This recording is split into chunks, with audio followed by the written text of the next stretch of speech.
સમી તાલુકાના રણાવાડા ગામના ખેડૂતની દર્દભરી વેદના. જમીનના ખોટા દસ્તાવેજ બનાવી જમીન પચાવી પાડનાર કોણ?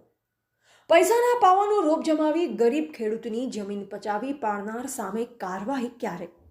કેમ દેખાતી નથી ગરીબ ખેડૂતની દર્દભરી વેદના? સરકાર સમક્ષ વારંવાર રજૂઆત છતાં પરિણામ શૂન્ય. મામલતદાર સાહેબ કેમ કરી રહ્યા છે આંખ આડા કામ?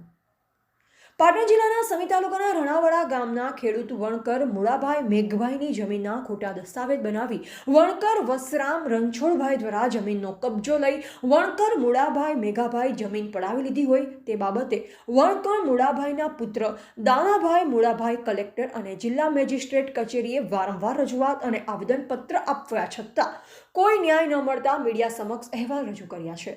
પ્રાપ્ત વિગત અનુસાર વણકર દાનાભાઈ મુળાભાઈ અને તેમના 3 પુત્ર દ્વારા વારંવાર રજૂઆત કરવા છતાં પરિણામ શૂન્ય. સમી તાલુકાના રણાવાડા ગામના ખેડૂત વણકર મુળાભાઈ મેઘભાઈની જમીનના ખોટા દસ્તાવેજ બનાવી જમીનનો કબજો લઈ વણકર મુળાભાઈ મેઘાભાઈની જમીન પડાવી લીધી હોય તે બાબતે વણકર મુળાભાઈના પુત્ર દાનાભાઈ મુળાભાઈએ કલેક્ટર અને જિલ્લા મેજિસ્ટ્રેટ કચેરીએ વારંવાર રજૂઆત અને આવેદનપત્ર આપવામાં આવ્યા છતાં કોઈ ન્યાય ન મળતા મીડિયા સમક્ષ અહેવાલ રજૂ કર્યો છે. તેમને મારી નાખવાની પણ ધમકી આપવામાં આવે છે. ત્યારે સરકાર આ અંગે પગલાં ક્યારે લેશે કે પછી તેરી ભી ચૂપ મેરી ભી ચૂપ આ કહેવત સાર્થક થશે તેમ લાગી રહ્યું છે. એવા લોમપુરી ગોસ્વામી બનાસકાંઠા સાથે અલ્પેશ ગોસ્વામી કાંકરેજ. જાઉં છું આ યારું ઝાંઝરું નીકળે તો હું નાના નાના બસડા લઈને હું આવી રહું છું. તો અમારી માથે કેસ કર્યા સાહેબ. આ તમે જોવો આ કેટલા માથા ભારેના કેટલા રૂપિયા વાળા હે એ કે કરોડ રૂપિયા હું ફેંકીશ વાપરી નાખીશ પણ તમને છોડવાના નથી.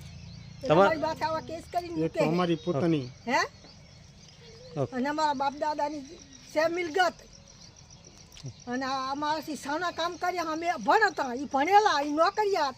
મારો બાપ મરી ગયા અને આણે ગેરકાયદેસર વાર્ષિક કરી નાખ્યા. અમને પૂછ્યા ગાછા વગર તો અહીંયાનો હકને હિસ્સો હોત તો મને ભેગા રાખી અને વાર્ષિક થાય ને અને હવના ખાતા પડે ન ખા તો અહીંયાનો હક હિસ્સો નહોતો તો અમારા સાનો વાર્ષિક આ એણે કર્યા. અને એટલું વસરામ રણછોડ એટલું બોલ્યા કે તારા બાપનું હોય તો તારા બાપનું ખાતે કરાવી નાખ ને બરું. તમારું નામ? મારું નામ દાનાભાઈ મુળાભાઈ.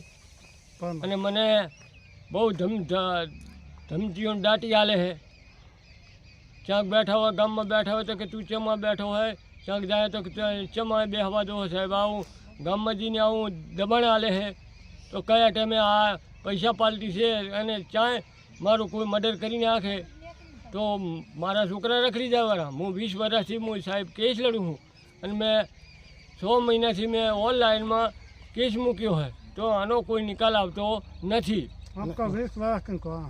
ઓકે. અને સાહેબ આ 1967 અને 68ની અંદર મુળા મેઘાને ગ્રાન્ટ થયેલી આ જમીન મુળા મેઘાની. આની અંદર સીધી લીટીની અંદર દાના મુળા અમીર મુળા અને એમની છોકરાઓ અહીં જ પોહાય. કારણ કે 95-96ની અંદર ડોહબા મરી ગયા. આ લોકોએ મારા પપ્પાને પૂછ્યા વગર મારા બાપને અને આ લોકોએ જમીન ખોટું ભેટીનામું કરી અને એમને વારસાઈ કરેલ છે. ઓકે. તમારું નામ? મારું નામ નરેશભાઈ દાનાભાઈ. ઓકે. આ સાહેબ જમીન આ પાછળ જે જમીન દેખાય એ મુળાભાઈ મેઘાભાઈ ગામ રણાવાડા. અને આ જમીન 1967 ને 68ની અંદર મુળા મેઘાને જ ગ્રાન્ટ થયેલી અને પોતે મુળા મેઘા ત્યારે અમદાવાદ રહેતા અને અમદાવાદથી આવી અને આ ડોહાએ જમીન કાઢેલી. આમાં કોઈનો હિસ્સો નહીં.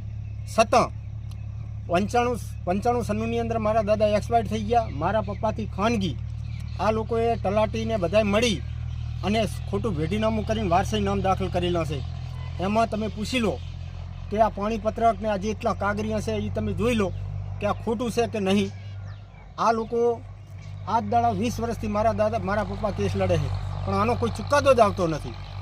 અમારા સાફરા જોઈ લો, અમારે કોઈ રહેવાની સગવડ નહીં સાહેબ. અમારો ઘરબાર જોઈ લો એ એમ કહે છે કે બંગલામાં રહે. પછી અમારા પર કેસ કર્યા કે આ જમીન ખાલી કરાવો સાહેબ, બધું આવું કહે છે બરાબર. અમારા કને એટલું તમે ખાલી અમારી પરિસ્થિતિ જુઓ. અમે કોઈ રૂપિયાવાળા નહીં, કશું નહીં. અને અમારું સત્ય છે એ કરો સાહેબ. પછી સાહેબ મામલતદાર આવ્યા તો પેલી પેન્શનની વાત કરી તે મેં કેસ મૂક્યો તે મામલતદાર તપાસ આવીને કરી ગયા અને પછી ચેડથી આવ્યા તો કે સાહેબ અમને કીધું કે તમે જો તમારે સમાધાન થાય તો કરો, ના સમાધાન ના થાય તો તમે પડતરમાં જમીન મૂકો. તો મેં સાહેબ સહી કરી આલી છે, પડતરમાં જમીન મૂકી છે અને 2 સાક્ષી પુરાવા છે અને મેં જમીનની પણ માંગણી કરી છે. મેં વકીલ જોડીને મેં કેસ મૂક્યો છે, 6 મહિના થયા છે. તો મારો કોઈ આ જવાબ આવતો નથી, કોઈ આભરતા નથી અધિકારીઓ.